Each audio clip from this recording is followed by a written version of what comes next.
Les Mille et une nuits, tome 1, chapitre 3. Première nuit. Le marchand et le génie. Sire, il y avait autrefois un marchand qui possédait de grands biens, tant en fonds de terre qu'en marchandises et en argent comptant. Il avait beaucoup de commis, de facteurs et d'esclaves. Comme il était obligé de temps en temps de faire des voyages pour s'aboucher avec ses correspondants, un jour qu'une affaire importante l'appelait assez loin du lieu qu'il habitait, il monta à cheval et partit avec une valise derrière lui, dans laquelle il avait mis une petite provision de biscuits et de dattes, parce qu'il avait un pays désert à passer, où il n'aurait pas trouvé de quoi vivre. Il arriva sans accident à l'endroit où il avait affaire. Et, quand il eut terminé la chose qu'il y avait appelée, il remonta à cheval pour s'en retourner chez lui. Le 4e jour de sa marche, il se sentit tellement incommodé de l'ardeur du soleil et de la terre échauffée par ses rayons, qu'il se détourna de son chemin pour aller se rafraîchir sous des arbres qu'il aperçut dans la campagne. Il y trouva, au pied d'un grand noyer, une fontaine d'une eau très claire et coulante. Il mit pied à terre, attacha son cheval à une branche d'arbre et s'assit près de la fontaine, après avoir tiré de sa valise quelques dattes et du biscuit. En mangeant les dattes, il en jetait les noyaux à droite et à gauche. Lorsqu'il eut achevé ce repas frugal, comme il était bon musulman, il se lava les mains, le visage et les pieds, et fit sa prière. Il ne l'avait pas fini et il était encore à genoux, quand il vit paraître un génie tout blanc de vieillesse et d'une grandeur énorme, qui, s'avançant jusqu'à lui le sabre à la main, lui dit d'un ton de voix terrible : « Lève-toi, que je te tue avec ce sabre comme tu as tué mon fils !» Il accompagna ces mots d'un cri effroyable. Le marchand, autant effrayé de la hideuse figure du monstre que des paroles qu'il lui avait adressées, lui répondit en tremblant : « Hélas, mon bon seigneur, de quel crime puis-je être coupable envers vous pour mériter que vous m'ôtiez la vie ? » ?»« Je veux, reprit le génie, te tuer de même que tu as tué mon fils. »« Eh, bon Dieu, repartit le marchand, comment pourrais-je avoir tué votre fils ? Je ne le connais point, et je ne l'ai jamais vu. » »« Ne t'es-tu pas assis en arrivant ici ? Répliqua le génie. N'as-tu pas tiré des dattes de ta valise, et en les mangeant, n'en as-tu pas jeté les noyaux à droite et à gauche ? J'ai fait ce que vous dites, répondit le marchand. Je ne puis le nier.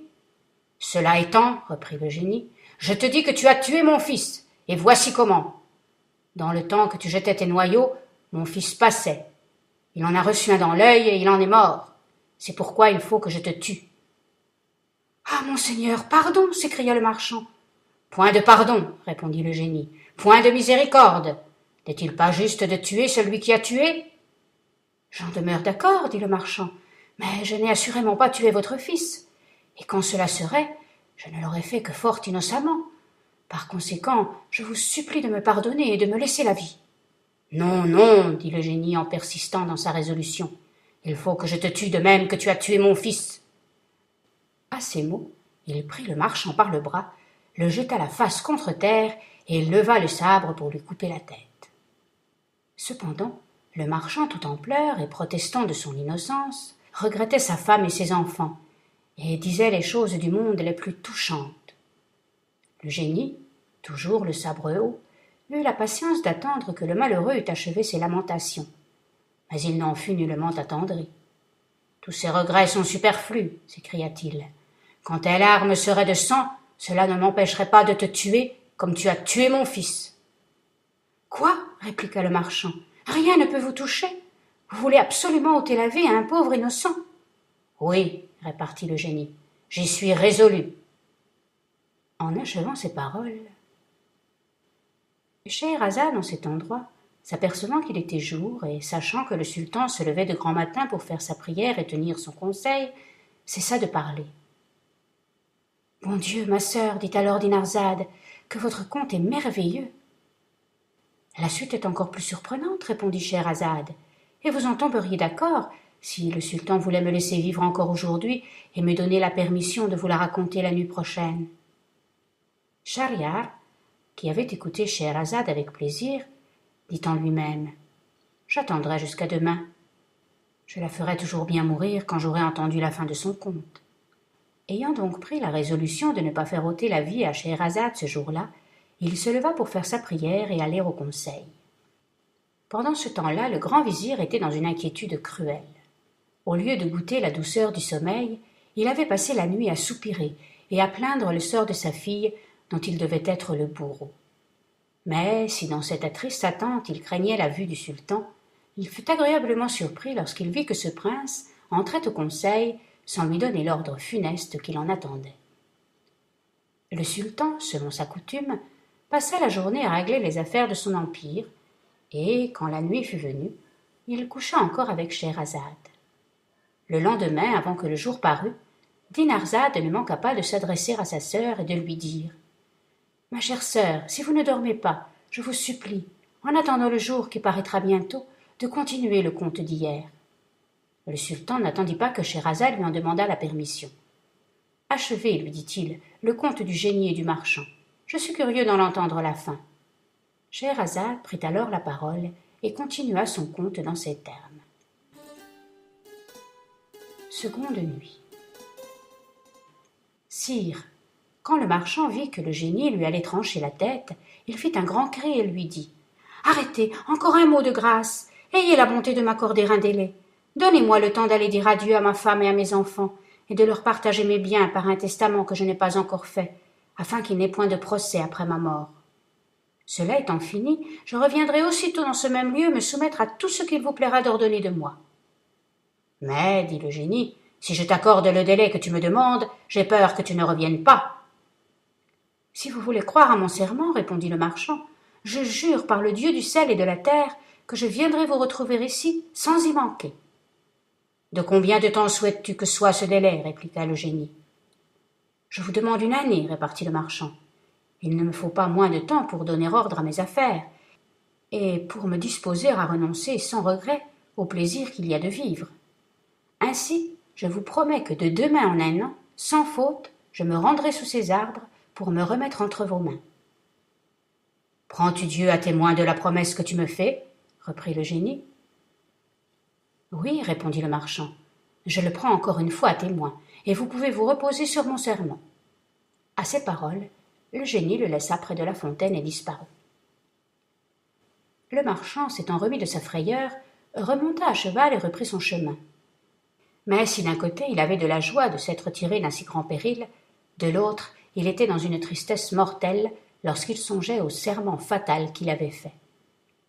Quand il arriva chez lui, sa femme et ses enfants le reçurent avec toutes les démonstrations d'une joie parfaite. Mais au lieu de les embrasser de la même manière, il se mit à pleurer si amèrement qu'ils jugèrent bien qu'il lui était arrivé quelque chose d'extraordinaire. Sa femme lui demanda la cause de ses larmes, et de la vive douleur qu'il faisait éclater. « Nous nous réjouissions, disait-elle, de votre retour, et cependant, vous nous alarmez tous par l'état où nous vous voyons. Expliquez-nous, je vous prie, le sujet de votre tristesse. »« Hélas, répondit le mari, le moyen que je sois dans une autre situation. Je n'ai plus qu'1 an à vivre. » Alors, il leur raconta ce qui s'était passé entre lui et le génie, et leur apprit qui lui avait donné parole de retourner au bout de l'année recevoir la mort de sa main. Lorsqu'ils entendirent cette triste nouvelle, ils commencèrent tous à se désoler. La femme poussait des cris pitoyables en se frappant le visage et en s'arrachant les cheveux. Les enfants, fondant en pleurs, faisaient retentir la maison de leurs gémissements. Et le père, cédant à la force du sang, mêlait ses larmes à leurs plaintes. En un mot, c'était le spectacle du monde le plus touchant. Dès le lendemain, le marchand songea à mettre ordre à ses affaires et s'appliqua sur toute chose à payer ses dettes. Il fit des présents à ses amis et de grandes aumônes aux pauvres, donna la liberté à ses esclaves de l'un et l'autre sexe, partagea ses biens entre ses enfants, nomma des tuteurs pour ceux qui n'étaient pas encore en âge, et en rendant à sa femme tout ce qui lui appartenait selon son contrat de mariage, il l'avantagea de tout ce qu'il put lui donner suivant les lois. Enfin, l'année s'écoula et il fallut partir. Il fit sa valise où il mit le drap dans lequel il devait être enseveli. Mais lorsqu'il voulut dire adieu à sa femme et à ses enfants, on n'a jamais vu une douleur plus vive. Il ne pouvait se résoudre à le perdre.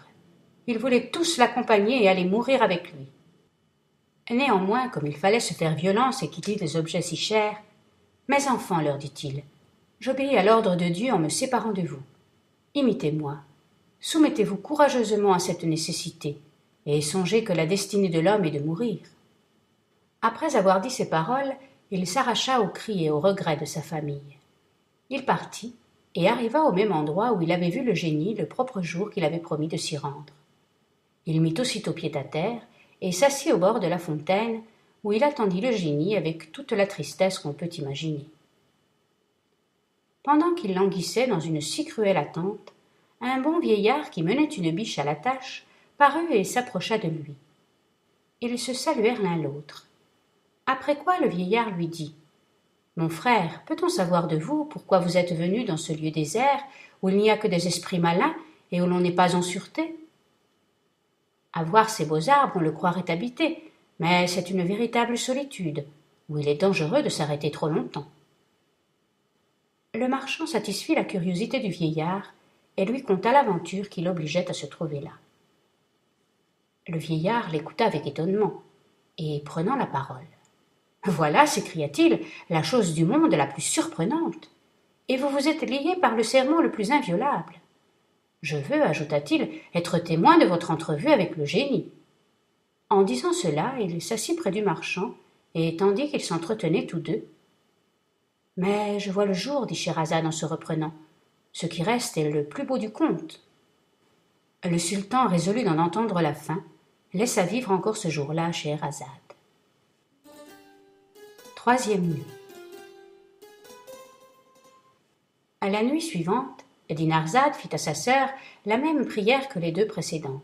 « Ma chère sœur, lui dit-elle, si vous ne dormez pas, je vous supplie de me raconter un de ces contes agréables que vous savez. » Mais le sultan dit qu'il voulait entendre la suite de celui du marchand et du génie. C'est pourquoi Scheherazade le reprit ainsi.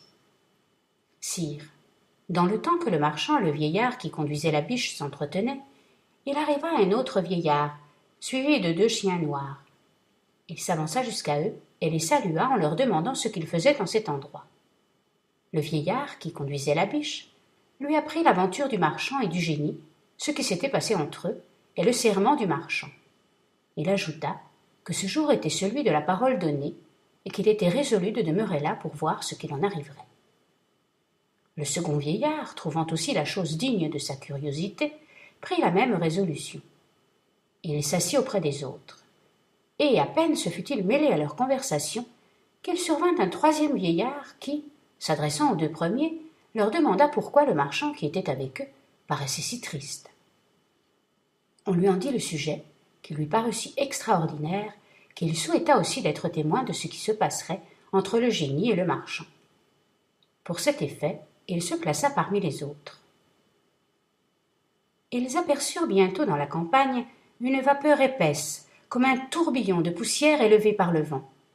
Cette vapeur s'avança jusqu'à eux, et, se dissipant tout à coup, leur laissa voir le génie qui, sans les saluer, s'approcha du marchand le sabre à la main et le prenant par le bras.